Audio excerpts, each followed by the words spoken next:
welcome to Rhythm and Roads. I'm your host, Joshua Jacob. We have a very special guest. We have my friend, Martin Page. He actually brought out a new album, First and Last Freedom, which released recently. So, welcome, Martin, back to Rhythm and Roads. It's great to be back. Yeah, it's been a long time getting this record out, but I do feel light of heart after. I think the last time I spoke to you, I was still working on this record, so it's You're a still thrill to get it. working on this album, really? Wow. No, I'm saying the last time I saw you, Yeah. I was working on this album, but now it's been out for a week, which Oh, is a wonderful feeling. yes. And I actually listened to it when I was on my trip to Las Vegas, Nevada, last week. Ah, I was playing are you on. you gambling again? No. Okay. No, actually, I went out there to see Janet Jackson perform at the Resorts World. Oh, Oh wow. my God, like what an incredible show. I But imagine. yeah, but when I was with my rental car, I was playing your album and I really liked it. I really liked the style of it. It's definitely something that always was drawn to your style of music, kind of like a like Sting, kind of like that kind of feel back in the 80s, you know what I mean? Yeah, I do. I suppose you're always going to retain the sound that's sort of embedded in you. But I've got a feeling with this album, The First and Last Freedom, that it sort of relates very much to my first solo record, which in the House of in the House of Stone and Light back in the 90s. So I feel like there's two bookends. It's like In the House of Stone and Light and this new record, mainly because I used all the, I was able to work with the same musicians that played on In the House of Stone and Oh, Light. is that right? Okay. Oh yeah, it was really quite an amazing story in the sense that Jimmy Copley, a tremendous drummer that worked with Tears for Fears, and he played drums on In the House of Stone and Light. Oh, Well, I reached out to him quite a long time ago just to get us to play together again. He was based in England, and unfortunately, he had leukemia, and we still thought that he would come across and play. And I wasn't preparing for an album. I was just wanted to bring us all back together again yeah. and do a bit of healing music together. Unfortunately, he didn't make it through, and so but the songs that I wrote for Jimmy to play on, and they were like just initially 4 tracks. I sent to England to his girlfriend and said, if you can write some songs for him, it'll get him out of hospital and lift his spirits. Mm. So that's where the album started. It really started from writing songs to get my friend out of hospital. And then at the same time as that, Jack Hughes from Wang Chung, he dropped into LA, and he was suffering from a bit of grief. He'd lost his wife, and he was a little bit low. And I said, "Well, come across to the house. I've got some songs that I've written for Jimmy Copley, and Oh, let's jam." And that's where the record came from. So in a way, the songs, Josh, were written to heal my friends. wow. Amazing. I love the fact that you did that just for your friends to heal them, to get them out of that mindset of just defeat, depression, you know?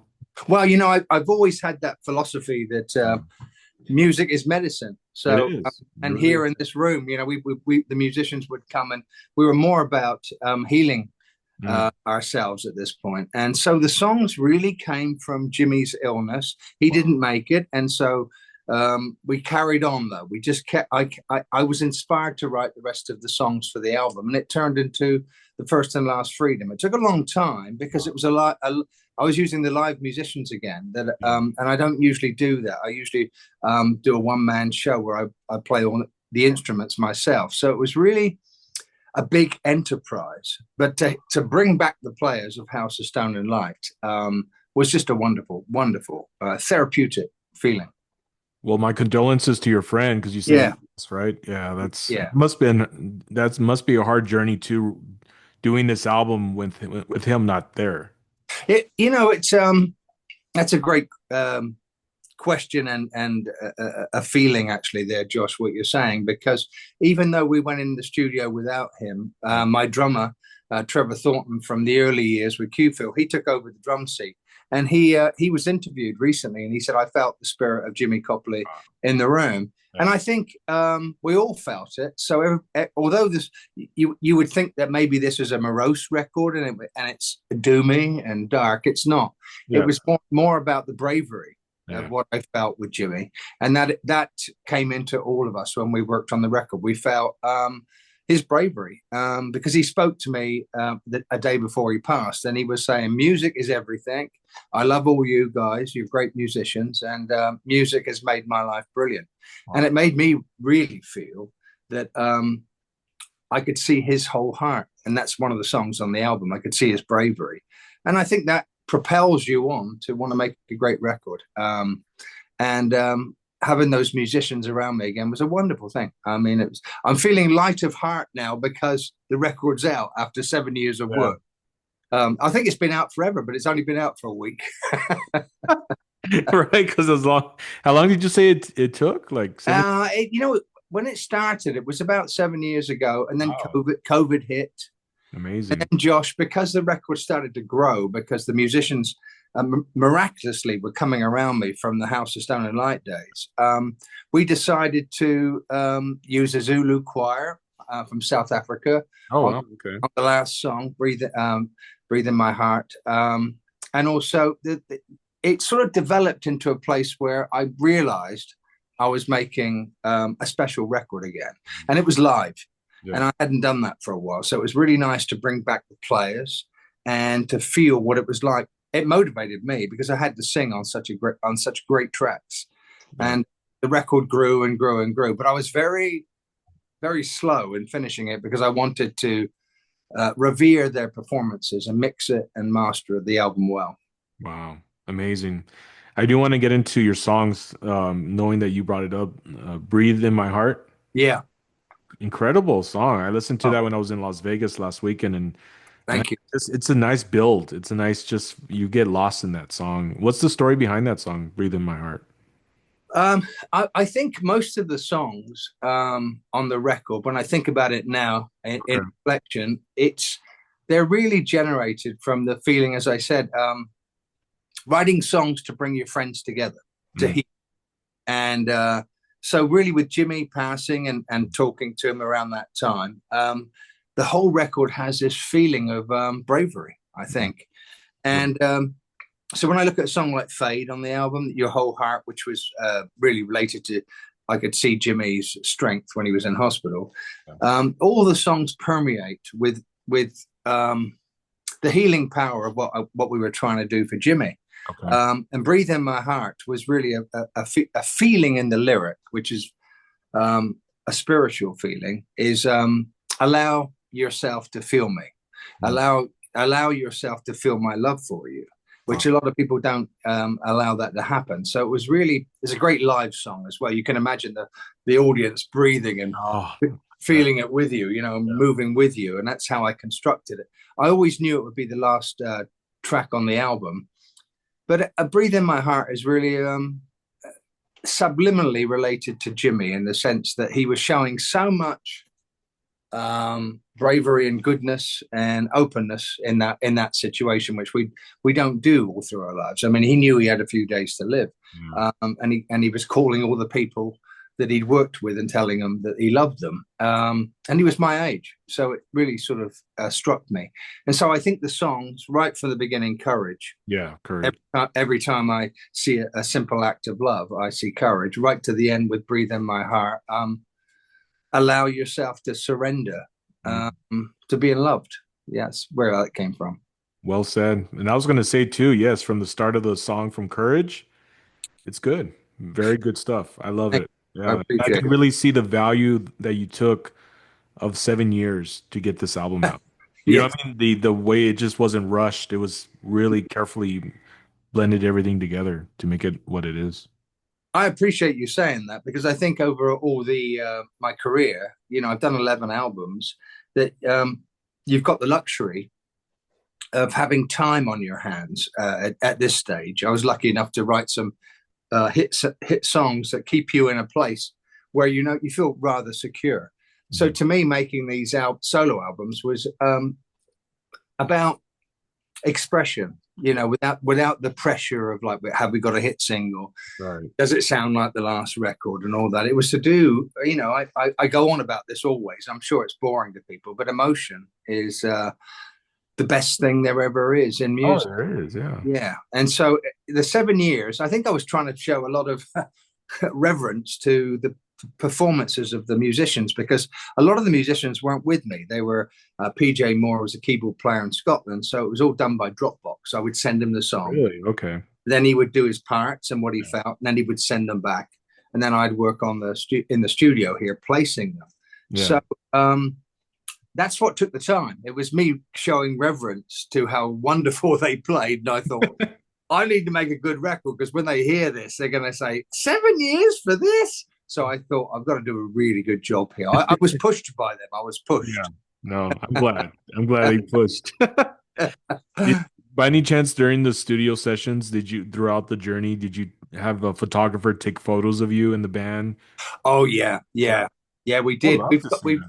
yeah. We actually that was one of the things that we wanted to do in the sense that when players came to my house here, and it was miraculous that a lot of these players had played on in the House of Stone and Light, which I see as one of my seminal records. Yeah. We filmed everything because when you get to my age, it's like we need a record of this to know that we're still alive. Yeah. And we've sort of used that in some of the videos, some of the teasers, some of the sessions played by Jack here, Neil Taylor here, Brian Fairweather, my partner. He played guitar here, and the drums we did with Trevor Thornton were live just Okay. around, just around the corner at my friend's house, Bobby Summerfield. We recorded the drums there, and we filmed everything because it felt like Josh, the kind of records we used to make, Yeah. Yeah. which is right back in the 70s and the 80s and the Yeah. 90s. We went into a studio Oh, yes. and we played live. And Yeah. I think you can hear that on the record, that there's a tug and pull of live playing, which makes everything very human and Right. felt. So it was a thrill for me to do that again because my recent albums, I've been playing everything myself, like a one-man show. So to have the players around me, they lifted me. Yeah. As a singer, they pushed me. It's like, I've got to do better. They're doing great stuff. I need to bar. Well, I got to say, it's an incredible experience when you do have other musicians with you in the room, Yeah. and Yeah. there's that energy there, that positive feel of just creativity. And I Mm. know that when you were in there in the studio with them, it's different than being by yourself than when you are with other creative artists, and That's a great but, point. yeah, I mean, I think that's a huge point, particularly today with digital recording. It was such a spiritual feeling again. I mean, I've been doing this since I was 18 years old. So to be doing it now and then go back into a room where you are bouncing off the other players. yeah, When Trevor would play a certain fill on his drums, if I was playing bass, I would respond to that. And you just don't get that much these days. So everybody sat at home with their garage band or their Pro Tools yeah, in their bedroom, and in our era, I sound like an old bugger here, but in our era, I used to really hear those records where the players added so much to the word I'm going to use, spirit of the. yes, I It agree. might not be obvious to everybody because they hear so much music so quick now with streaming, and you can get anything anytime. Yeah, But I do think the songs that are recorded that way will seep through the skin yes. No, I over totally agree. over a period of time. Yeah, Yeah. I agree. There's certain tracks I've listened to of like Phil Collins with Genesis back in the 70s, Yeah. maybe Black Sabbath of 78. Wow. Black Sabbath and Phil Collins. That's a jump. That is a jump. But, Paranoid. but I'm just saying, Never like heard of back in the late 70s, you can hear that, yeah, you're working with each other as musicians, Yeah. and I love that. It's like you said, the live sessions where you hear Yeah. them. Yeah. You really hope that kids now, go back and listen to Led Zeppelin. And I think they do. I mean, vinyl's still happening. And Yeah. even now cassettes are still being sold, which is amazing. Oh, that is cool, I've got cassettes all around my house here. But they're becoming hip again, so it's okay huh? to show them. But I do think my drummer has a couple of kids that talk about Led Zeppelin and saying these recordings are so good. That's really encouraging Yeah. that the youth can tell that something special was happening on those records. Back then the Beatles, the Eagles, Oh, Johnny. You those records have soul built into them. You know, even the Motown records, of course, Of course. but there's something built into them of players feeling emotions. I know I keep on using that word, but that's integral. And for me, that's if there's anything I want to bring into a song anywhere, whatever I write, even if it's a fun song like Little Bird on the album, which is a dance song, you want to bring in an emotion that touches people. Wow. Mm. Yes. And I got to say that song Abraham from your latest Oh, new album, yeah, that is a lot of emotion. thank you, Josh. I really appreciate Yeah. that. Well, what's the story behind Abraham? Um, it was one of the first songs I wrote to send to Jimmy Copley. Although he was a rhythmic drummer and we wanted to get him out of hospital to get him inspired, and he had a great girlfriend at that time that said if he hears music, it'll inspire him and get him out. But Abraham appeared out of nowhere, and I just thought, though, although it's not a rhythmic song, I thought Jimmy would probably feel it and know that the record was I'm saying a record, but he'd know that there was a lot of passion in the writing I was doing. Of course, you know, you send tracks to people these days on Dropbox, and you can imagine them going like, I don't like this, I don't want to play on it, it's crap. So I thought, if I'm going to reach out to Jimmy after all these years, and he's played with Jeff Beck, he's played with Paul Rodgers and Tears for Fears, I want to give him some great songs, you know. And Abraham came out of the blue. My studio behind me here wasn't working properly, so I had to go into the office and Oh, set a little Pro Tool setup. And while I was there, I just started to make sure I could still write in there. And suddenly Abraham appeared in my office, and it just came out of singing in tongues. I mean, Abraham, you just feel that something's happening, and that just came out of my mouth because I sing phonetically. And I just thought I'm on a road here. I'm pursuing something. I felt I didn't write the lyrics. I didn't finish the lyrics for a long time, Josh.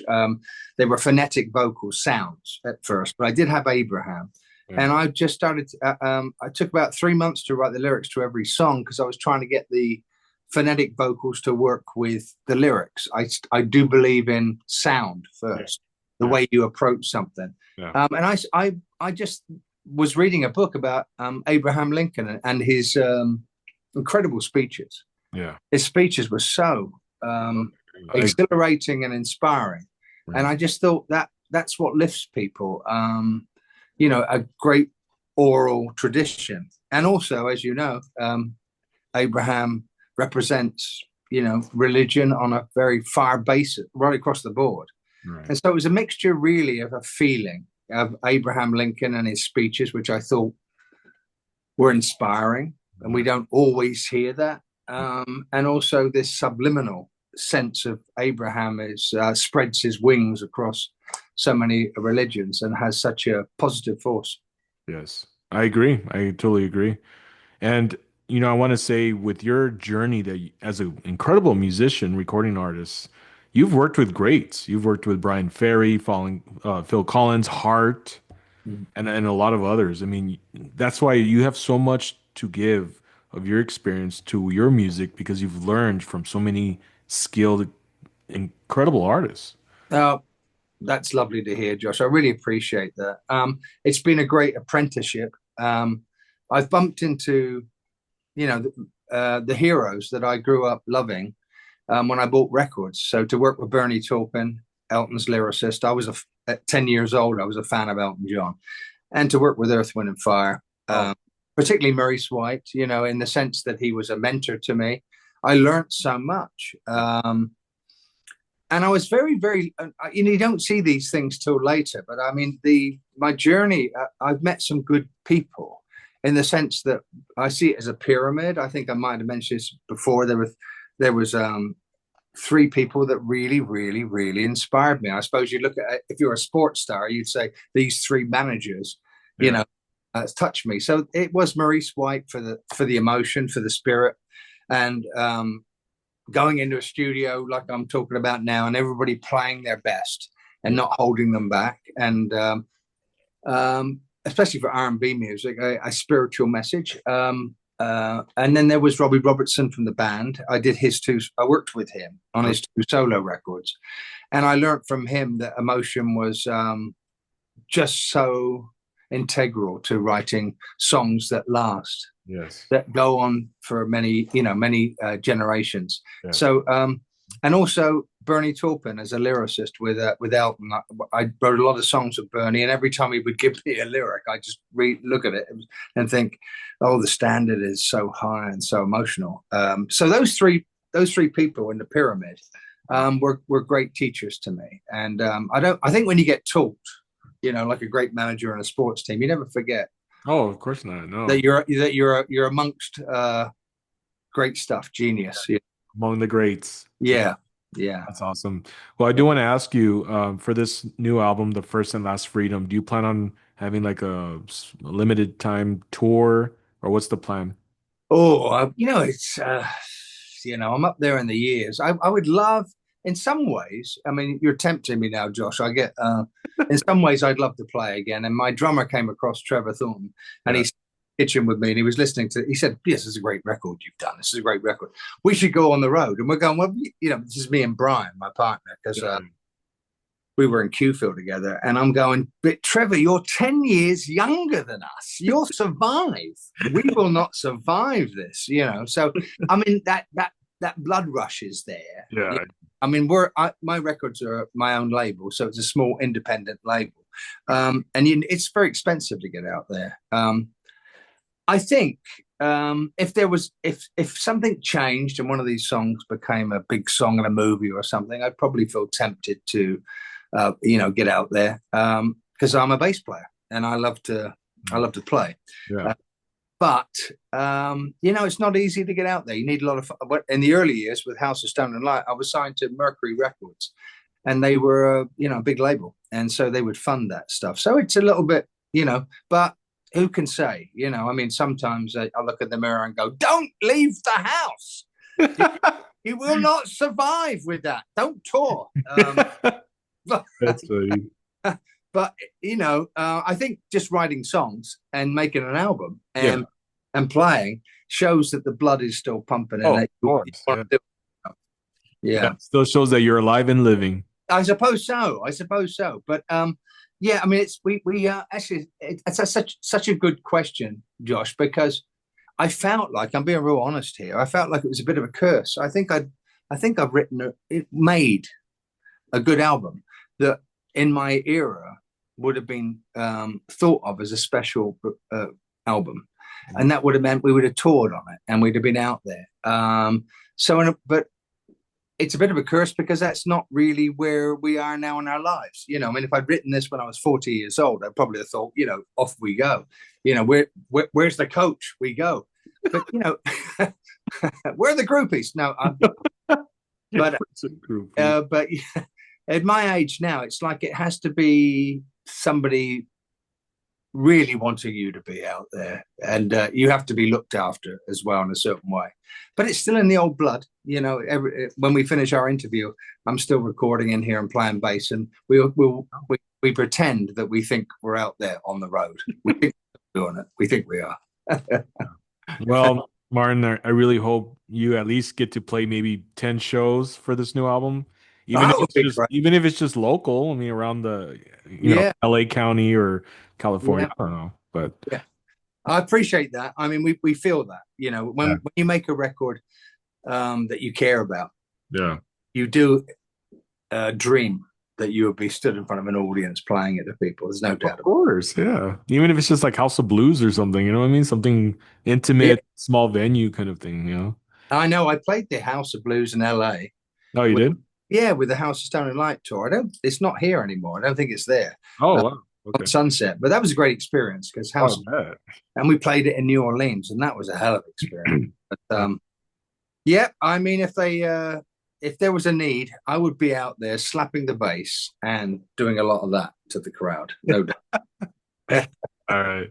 Well, before we end on our episode here, I just want to say thank you, Martin, for coming on and sharing this incredible album, The Thank First you. Last Freedom, your latest that's released a week ago. That's Yeah. amazing. But I do want to share this real quick, just about the emotion, right? The emotion feeling. And I want to ask you, I'm gonna say my answer on this, and then I'll let you think about it. What was your one most memorable experience going to a concert? that you felt that emotion. So what I'm going to share first is a few Mm. weeks ago, I went to see Simple Minds in Phoenix. Oh, the Scots boys, the Scottish. Yes. Oh, Yeah, I went to go see them perform in Phoenix, and wow, what an incredible show. But one of the I- songs that stood out to me was the Waterfront. It's called yeah, Waterfront. The way it starts, right? yeah, And it builds up. yeah. And then the keyboards and just the motion of that. Man, Yes, it got me like lost in that good, concert. good, good. I was like, this is how it should feel, man. Like Yeah, not yeah, something quick, not something, oh no, the emotion of the buildup of the song to them yeah, starting to sing. It's like, man, I was already on this high before you started to sing the lyrics. yeah. I You think know? what you said there, though, Josh. Again, you Yeah. said, and Simple Minds. A lot of the Scottish bands Yeah. and the Irish bands, you two, Yeah. the and Simple Minds. They go beyond just writing pop singles. Yeah. There's a culture and a history in the bands. Simple Minds made some amazing records, and I can get what you're feeling there Oh, because there's something about the Celtic Gaelic feeling, and I've tried to bring that into my music. Even with House of Stone and Light, yeah. we had the Celtic Man, a drawing we had for our albums, and it's still there for us on the First and Last Freedom. And there's something about traditional Irish, Scottish bands that has a weight about them, a Mm. weight of soul, a soul of weight, a deepness. And I can imagine Simple Minds are still creating that. So that sounds like a great gig. Oh, it definitely was. Do you have any concert that you've been to that made you feel like, oh God, I was just lost in that emotion of their performance? That's again another great question. And one concert that sticks in my mind was early Genesis early when Peter Gabriel was in Genesis. Man. In Southampton, my hometown, they were playing the Gaumont Theatre, like an old film theatre, Okay. and they were supporting the album "Selling England by the Pound." I had to Okay. queue all night to get a ticket in the pouring rain. You got all night, and the line went all around the Gaumont. Oh my God. And my dad, I must have been 16, 17 years old. Okay. My dad came to see me at 3 o'clock in the morning in the line, and he gave me some hot milk. And I remember that gig so well because Genesis really, at that point with Peter Gabriel, hit me. And I think Selling England by the Pound was Yeah. such an extraordinary record. It was almost like to me, their best. They'd hit their best. Wow. And of course, Peter Gabriel, at that point, he had the bat wings coming out, his eyes were luminous, and he was being levitated at the end of Oh wow. Okay. it was so emotional. And I Yeah. was a huge fan of their historical music. They were like Alice in Wonderland, Yeah. Genesis. So that gig stays in my mind. And at the same place, the Gaumont in Southampton, I saw the Who Oh, play. you did. Oh, Yeah, very cool. that was pretty heavy. They were great. So Mhm. those two gigs from my hometown, because I come from Southampton, and I don't know if the Gaumont is still there, but those two gigs resonate to me because I think um, I was learning and Yeah. feeling what music could do. I was very young. So Genesis and the Who stuck in my mind in my hometown. Yeah. Okay. Great, great artist. Love it. Never seen Simple Minds. I would love to. Actually, No, you never have. Okay. I've never seen Simple Minds. No, I I've never. think they were making their way to LA. I mean, they're on tour right now. Oh, okay. But I mean, Yeah. if you look at, yeah, they're incredible. Like they did a 2.5 hour set, Wow. Wow. and just the drummer too. She's just incredible too. Just oh my God. That's great to hear because that band's been around for a long time, Oh and yeah, and they're still out there doing it. That's great to hear. that's right. Well, Martin, I just want to say thank you so much for coming on Rhythm and Roads. For those to find you on social media, what's your Instagram? Well, I'm on Instagram. You just got to write my name in. I'm on Facebook. Facebook is probably the best place to get me. I'm on Blue Sky. I'm told. I've got a great lady called Vanessa Levitt on the East Coast who runs all this for me. I couldn't do it. Oh, And, and the albums are on BandCamp. We're just beginning to put all the CDs onto BandCamp. The new album's on there because we did a physical release, which is lovely. The new album as a booklet and just like it used to be in the 70s, just like Simple Minds used to do. We've done same. So you can find me on Facebook. We've got Okay. a new website being built, Okay. Awesome. and three of the videos of the new album are on there. Uh, Okay. but Bandcamp is the place you want to go. Bandcamp. Okay. Bandcamp, yeah. Yeah, Bandcamp. And then I did hear your album on Apple Music, so that's available too to stream. Yes, it's I'm told it's everywhere on Mhm. iTunes. It's become my most successful record so far. So Awesome. lovely. That's on that. Yeah. Yeah, it's thrilling. And yeah, we're on lots of streaming services, so you'll find me out there. Spotify, all that great stuff. So, Yeah, we're there. We're there. all right. Well, thank you so much, Martin Page, for coming on Rhythm and Roads. It's a pleasure Thank you. to have you again on the podcast. And I would hope to hopefully meet you in person one day. That would be cool. I That would do be plan on cool. going to California September for Labor Day. So maybe if you're available, we can meet up. I can find you and meet up with you. That would be brilliant. Nice cup of coffee. I'll show you the studio. It'll be Yeah, good. yeah, I'll come check out the studio. So, Thank you, Josh. That's great. all right. Thank you so much, guys, and I appreciate you watching. We will catch you on the next episode.